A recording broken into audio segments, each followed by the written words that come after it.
How designer brands keep you poor. And we gonna start the yap session right here off the jump too. I'm not gonna lie, you don't need to wear designer to be fly. I don't care what you say. Now I'm gonna keep it a bean. It might sound a little bit crazy coming from me because I like to buy designer things. I like to buy expensive clothes, all this and the third. I feel like my perspective on designer has definitely changed over the years, because it used to be kind of like a I don't know, like a thing where you go around where it's like, okay, you wear designer now, you automatically cooler as a person, or you automatically got something going on. For no, the fuck you don't. It don't mean you got nothing going on. Wearing designer don't even mean you got money in this day and age. I'm gonna keep it a whole bean with you, bro. But I feel like once you really realize, like, yo, you don't have to step out in designer 24/7 to make an outfit a good outfit. And once I feel like once niggas like really truly start dressing for themselves, niggas is really gonna be truly happy, bro. Niggas truly gonna be like, I'm not even gonna lie, we yapping before I even play the hit, bro. We yapping. It'll be some days where I wear like Walmart sweatpants, some bullshit hoodie from my closet, and some regular ass shoes, and I feel like the flyest nigga on earth, bro. We gonna get into the vid. I'm gonna say the yaps a little bit. We gonna get to the vid.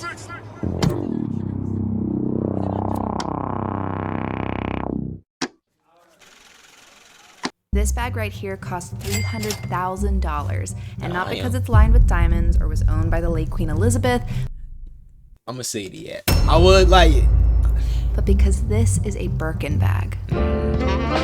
If you're not familiar already, the Birkin bag is considered the most expensive luxury handbag in the world. The costs range from $8,500 to $300,000 a bag, and that's not even considering the purchasing history that you need to establish with Hermes. I'm gonna keep it a bean. When you buying shit like this, you are no longer buying the bag because it looks good. You buying the name behind it, bro. You buying the fucking aura it comes with it. You not buying it because like this bag, oh yeah, it's cute, it's yellow. No, you buying it because it's gonna make you look like that nigga, like, you feel me, or that bitch. I feel like that's a lot of designer clothes. Like, you buying it because the name it holds behind it, like how people gonna look at you, all this, that, and the third. And I ain't gonna lie, I kind of stopped shopping like that. Like, I feel like I used to try to shop like that certain times. I stopped shopping like that, but it do be certain times where it be designer, it be expensive as hell.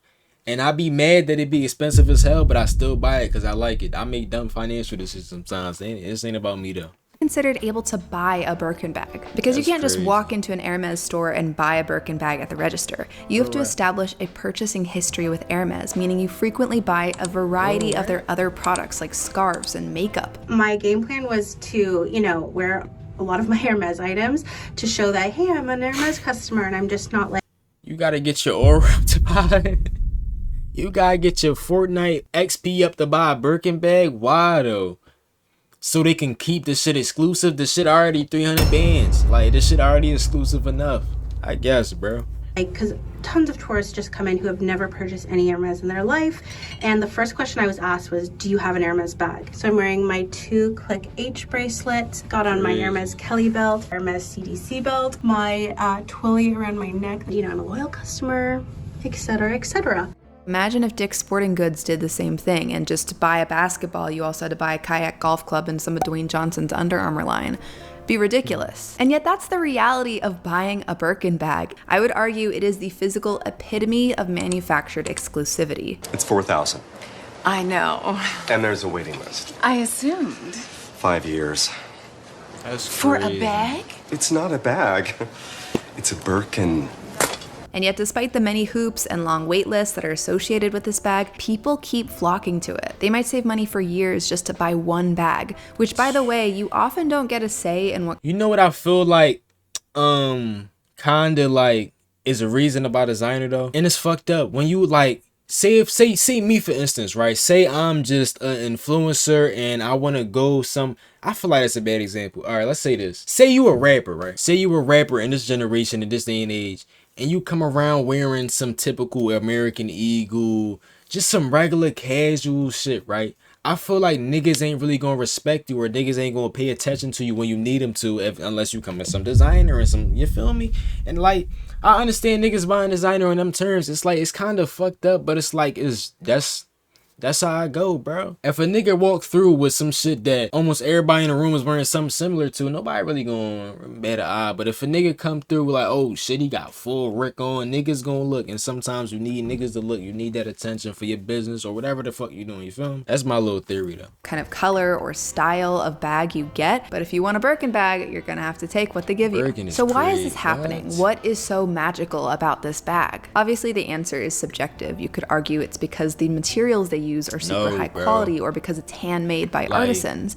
But I think y'all know I'm no, bro. Like, I'm not gonna lie, some of the designer shit in my closet, it's like, yo, this, like, you can tell they put some time into just the design and shit, the quality of things they use. But I'm not gonna lie, a lot of the brands are like, for example, this hoodie right here, right? I don't know how much this hoodie was, so I got it sent out to me. Shout out to bro. Search up this name on Instagram. You could probably find it in my following or something. This hoodie, I know it wasn't that much, but like, look at the quality, bro. Look at the details, the crop, and all of that. Now let me show y'all something. This fucking A-Lo zip up was damn near $100 some.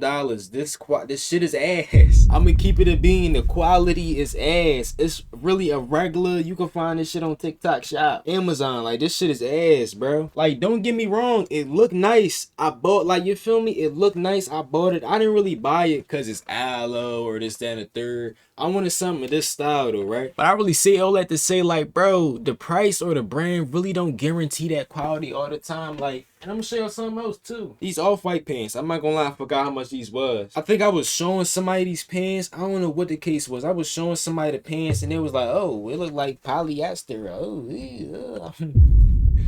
I'm like, okay, you feel me? I'm just like, just to say all that to say, like, designer don't mean it's the best of quality all the time, bro. Sometimes you just buying the design or the aura that come behind that shit. The answer is a little more primal than that. We seek social status, from what we wear to where we go to school to the handbags we carry. We want to be perceived as high status, especially higher status than those around us. Designer items like the Birkin bag become this cheat code of sort in our modern consumerist culture. Robust generational marketing has labeled values, status, wealth, and some indescribable specialness to designer items. And those who buy into the marketing messages therefore assign those same labels to the person owning the designer items. And side note though, yes, I got a yap again. I'm sorry, I can't help myself. Like, the designer brands that is like, for LV for example, the designer, and I feel like you realize this when you really start getting into your fashion bag and shopping a lot. Like, you notice like, okay, the price range is like, you first, like, fucking essentials is a big example of this to me. I think Louis V too as well. This jacket was probably $80 around that price point. Fat ass essentials on the back, right? When you go into like essentials, like more expensive like line of clothing, I forgot what they call it. I don't know if they call it just Fear of God, or I don't know what they call it. It be less branding. It obviously be different styles, but it be less branding for more money. All the designer with all the branding and all that, they know y'all want to show it off. They know y'all the target audience. They not targeting it towards rich people like y'all think they is. They targeting it towards y'all niggas, bro. Me, I'm a victim. I ain't gonna act like I'm above y'all niggas neither. I'm a victim too. The world of designer brands from Louis Vuitton to Rolex is one where social status is achieved purely through consumption and spending. It's a system that can easily keep you poor if you're not careful, which is why I want to dive into this topic of designer brands for today's video. Let's talk about how designer brands target the poor instead of the rich, how they prey on our psychology, help destroy the planet, what DJ go say, I don't pre-watch videos, and how rich we could possibly be if we didn't spend money on designer products. By the way, if you're interested in more videos on money, media, society, and intentional living, be sure to subscribe and check out my other video essays. I'm trying to post every other week. Right now it's more like a monthly cadence, and my goal with these videos is to share financial education in an interesting, accessible way, while also encouraging people to reduce consumption for our planet. Be sure to subscribe, and thank you for watching. So first things first. Designer brands will keep you poor. Emphasis on keep, because despite the high prices, these brands are targeting the poor and not the rich. They're targeting the people who want to look rich. Middle and lower class folks who don't have that much money or savings, that is the bread and butter of designer brands. Bullshit. Steve Jobs is famous for his black turtleneck look, amongst other things. Despite his immense wealth, he always kept that same very simple look. No designer logos in sight. And this is the same case for many of the uber rich. Bill and Melinda Gates, Mackenzie Scott, Melanie Perkins, Mark Zuckerberg, Whitney Wolfe Herd. These aren't people who are running around in Gucci slides and Versace belts and Louis Vuitton.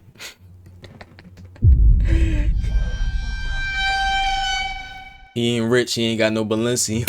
And outfits. No matter how much I would kill to see Bill Gates dripping in Gucci, it'd be a look. But why don't we see the uber rich in these designer brands? I think it's because they don't need to prove they're rich. We know. And I think that's what designer brands are really selling. They're selling conspicuous consumption, aka the spending and consumption of luxuries in an attempt to enhance one's prestige. Basically, they're selling you a costume so you can pretend to look rich. Except that isn't typically what rich people actually look like. If anything, designer brands can have the opposite effect and make people think you're desperately trying to fit in with the rich. Maybe this is a bit harsh, but it kind of feels like this neon sign that says, I'm overcompensating. I don't really belong with the wealthy. How can we tell when someone is pretending to be rich? When someone is a stereotype or almost like a caricature of a rich person? The brands they wear, perhaps the brands they show on display. Honestly, bro, I feel like you shouldn't even be dressing for anybody, you know, but I feel like niggas go through that stage. Like, I feel like you should really just dress as how you feel. I'm not gonna say dress as how you feel. That's what I do though. Like, I wake up in the morning, how do I feel today? Or I do certain things where I like to play characters. Pause, I'm not that kinky. But I'll be like I was saying earlier, like, yo, I wanna dress homeless as shit today. Or what I'm really trying to do is now, yo, I wanna dress like I wanna get into business wear.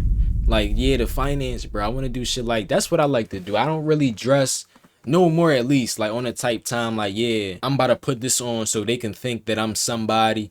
No, bro. I feel like you really should just have fun with the fashion shit. That's my opinion. You are trying too hard.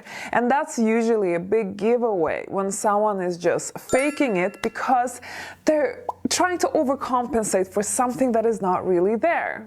And actually, in a study conducted by the American Affluence Research Center and analyzed by Unity Marketing, more than 300 consumers with a minimum net worth of $800,000 were surveyed, and they found that many wealthy shoppers consider certain luxury brands overrated, including Louis Vuitton, Gucci, Hermes, Prada, and Rolex. When I think about what it means to be rich, I think about the phrase millionaire next door. There are nearly 22 million millionaires in the US, and I bet many of them you would never know are millionaires. Yeah, chances are one of them might be your next door neighbor. Unassuming, driving a Kia, shopping at Costco and TJ Maxx. I'm not gonna lie, a lot of people with a lot of money live really minimalistic. It's like they live below their means, and that's how they be able to, like, you feel me? That's a whole different dream. They're not trying to be flashy. They're not out buying the most expensive version of everything. Best believe because they understand the value of money, the value of being frugal, and making more than you spend. Basically, the caricature of the millionaire that we've grown up seeing on TV and now on social media is one that requires $100,000 watches and jet setting and designer brand outfits. But that's not realistic, it's just flashiness. And you might say, hey, but all these celebrities and influencers I see, they're always wearing designer and they're totally rich. And you're right, Dua Lipa wears a lot of Versace, Billie Eilish wears a lot of Gucci, Kim wears a lot of Balenciaga. She should probably cut that partnership though. Many of us are first exposed to the designer world through our favorite celebrities. But what we don't see is that behind the scenes, these influencers and celebrities get sent so many free products from designer brands too, because they know that it's free marketing if that celebrity or influencer. Hey, look! Balenciaga! If you want to send me some triple XLs, you know, I'm gonna just stamp this right here. I'll wear them, the ones that make you look homeless. I gladly wear them. If you want to send me the Croc boots, the ones that make me look like a barb, I gladly wear them. No, on the side note though, if you want to send me some clothes, you got clothing brands, send them joints through. I'll model it. Like, I get you right, bro. Send them joints through. Influencer is pictured wearing or holding that item, and some celebrities, like the ones I just mentioned, have official ambassadorship partnerships with these designer brands where they're paid to constantly wear their stuff. Because of all this, there's this illusion that designer brand items equate wealth and coolness. It feeds straight into our psychological desire to fit in and be part part of an exclusive club, especially one where our peers are our rich and famous idols. It preys on insecurity, and unfortunately, the people most vulnerable to this kind of messaging and insecurity are middle class and lower class folks. Yeah. I saved change over a year and I was able to buy the bag of my dreams. So you would be surprised at how much saving change can do for you. This video I found of people waiting in line for Supreme launch was especially interesting to me because I think it nicely juxtaposed these high-ticket items with the low-earning buyers pretty well. I go to college. I mean, I'm not gonna lie, like, looking at these niggas, I feel like it probably make you feel like you a part of something. Like, oh yeah, we got Supreme, you feel me? We all swaggy. I got Supreme too. Damn, I don't know, bro. My looks on fashion really has changed over the years. But like, yeah, we got Supreme and all this and the third. I mean, like, do what you want to do regardless, though, you know? So I can't afford the seat. I'm not, like, I'm saying all this shit. Like, I'm not saying that I never pop out in designer again. Y'all probably will see me in some designer that y'all probably will hate. I'm not gonna lie. A lot of niggas got mixed opinions on how I dress. When I, like, really be getting in my role playing bed, kinda. It's like, bro, that's what I like. EDG collab. I go to school. So how do you have money to buy this? I collect my parents' allowance. While also showing the allure that just the designer name alone had for these people. Is it worth it? Yeah. Worth every dime. No. It's Supreme. Cause of Supreme.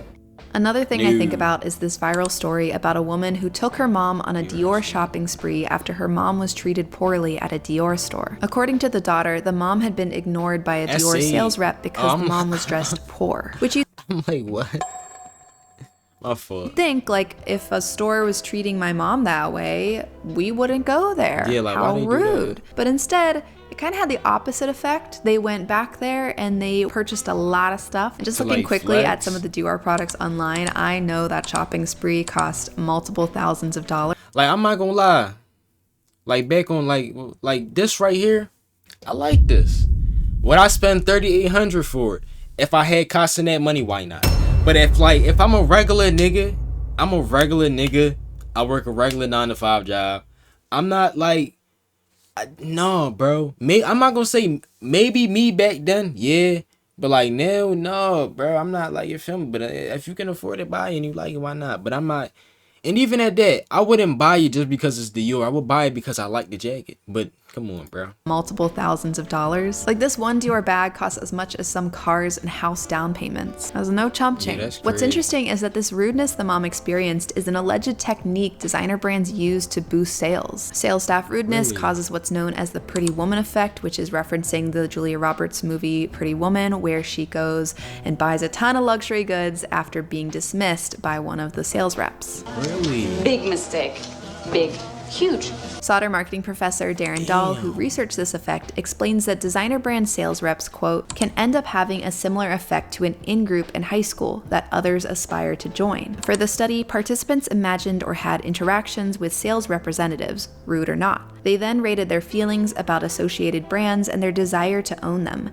After being treated poorly, participants who expressed an aspiration to be associated with high-end brands reported an increased desire to own the luxury product. Designer brands attempt to hijack our psychological desire to fit in and display status. We want to be seen as the richest person in the room, the richest amongst our friends, the richest person at work. The problem is, there's always going to be someone richer. It's always going to be someone with more money, more bags, more designer things, more whatever. Even Elon Musk, who was the richest man in the world for a while, he's down $200 billion. There's always going to be someone else. And even if he still was at the top, there's a ton of other metrics that he'll never be the top of because there's always just going to be someone else. Because that's life. There's always going to be someone with some other superlative that you don't have. And it's really easy to get caught in this cycle of chasing status symbols like designer handbags or luxury cars. But this cycle of chasing will leave or keep most people poor. When you're caught in the cycle, your time isn't your own. It's owned by the drug of buying manufactured status,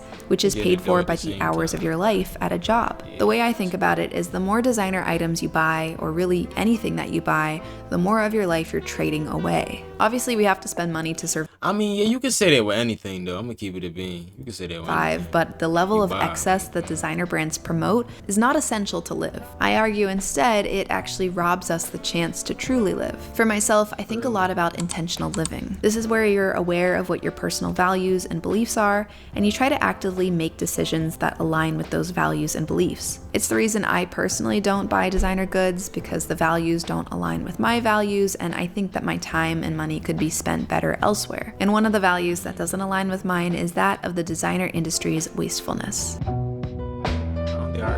This is what Coach's dumpster looks like, and they slash everything up. They slash them up so you can't, I guess, resell them or try to return them or something for money. It completely trash their merchandise. Many designer brands are notorious for intentionally destroying their extra product. Coach was called out for it after that video that you just saw, and in 2018... I mean, they definitely could do something better, but you gotta think about it. Say, like, the first thing that popped up in my head, oh yeah, donate clothes, you feel me, all this and the third. If you see random kids in a foreign country wearing Coach, like, I feel like for most niggas, it'll devalue Coach, and they whole shit as being a designer brand is the fucking aura. They, like, what else they gonna do, bro? Yeah, it's nutty. Like, you really gotta think about it from their perspective. Like, what else they gonna do, bro? Like, maybe they could sell it somewhere. Like, you feel me? Like, what else they gonna do, bro?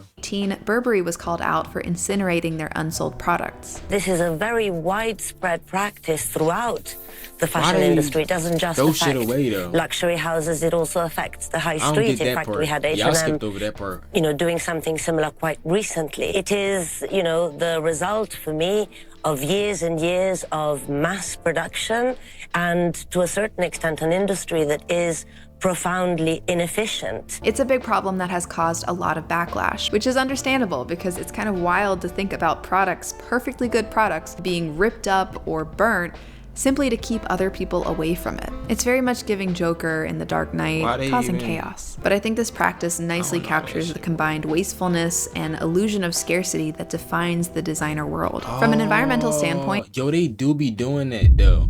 They do be doing the scarcity shit and all that. I'm not gonna lie. I mean, like, it worked, bro. Like, I be like, you can be mad at these niggas, but when you look at it from their perspective, yo, this shit work. Niggas falling for it. The fashion industry is a menace to our planet, and I know that sounds dramatic. It kind of blew my mind to learn about how awful the fashion industry was when I first learned about its impact. But listen to this. This is from a Bloomberg article. The global glut of clothing is an environmental crisis.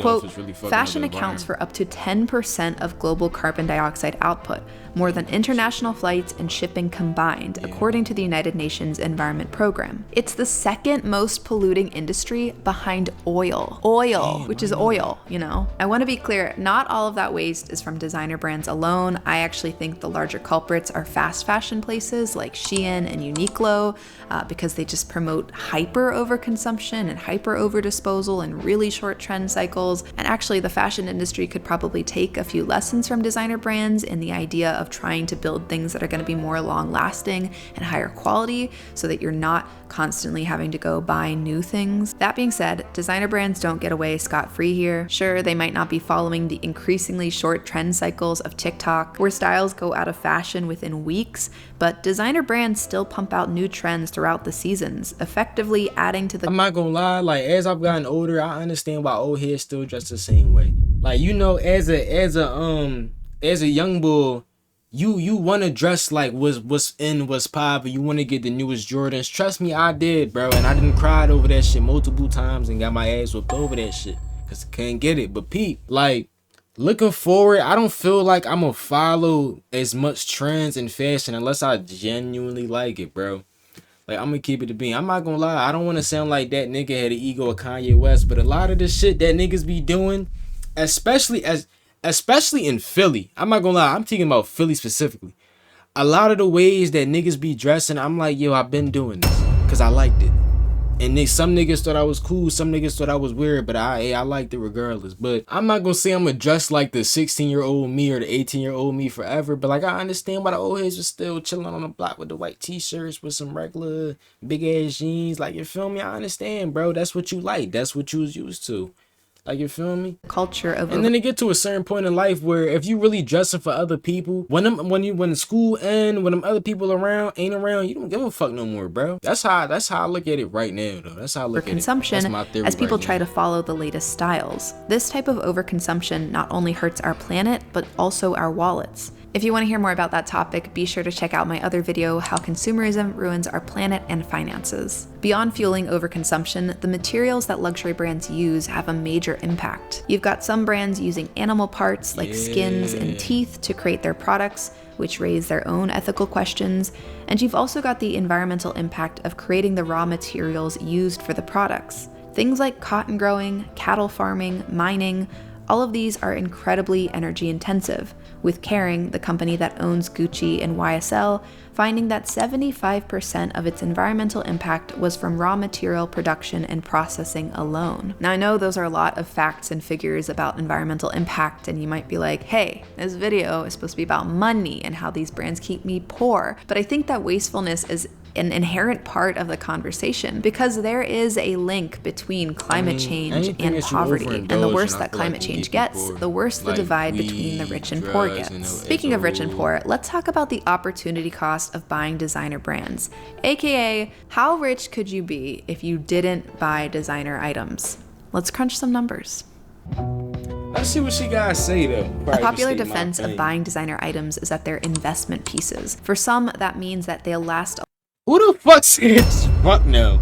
And bro, what? And I mean, I feel like with certain shit, it's like, okay, like you might be able to buy it then resell it if they talking about that type tip. But investment pieces, like, oh yeah, it's gonna last longer, that's subjective, bro. I'm gonna keep it a bean. That's subjective on certain. Maybe some of these purses and bags, but let's see.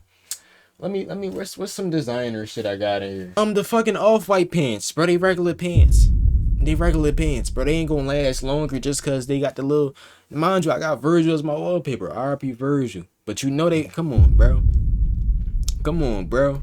A long time rather than just being thrown away within the year. Probably true, but I would argue you don't have to spend designer brand prices to get something that's higher quality. There's a lot of other options out there that are a little more affordable. But the other way that people mean investment piece is literally as an investment. It's something that they can buy one day and then resell later on and make a profit from. This is a very popular argument for our old friend, the Birkin bag. I have been like maybe with something, y'all know I'm but y'all sure. Like maybe with something like a Birkin bag, I say definitely like you could reset, cause I feel like with shit like that, it's probably always gonna be a market for it. Like, you feel me? With some shit like what's popping right now, I don't even know, honestly. Like, what's a brand that's just like popping right now? Like a smaller brand, or it don't even have to be smaller. Like, for example, essentials, right? I buy the essentials for $100. Essentials not really gonna go up in value at all, in my opinion. But it's not really that. Essentials not really a designer brand. But like, what's gonna happen when niggas stop fucking with essentials? You not going. It's nobody gonna want to really buy that shit, bro. So obviously, shit like the Birkin bag, yeah. But like regular designer shit, no. These bags for a minute. I feel like it's like hyper designer. That's when you can really sell it. According to Time magazine in 2016, quote, the Birkin bag outpaced both the stock market and the price of gold in the last 35 years, a time period chosen to reflect the date when Birkin bags were first produced in 1981.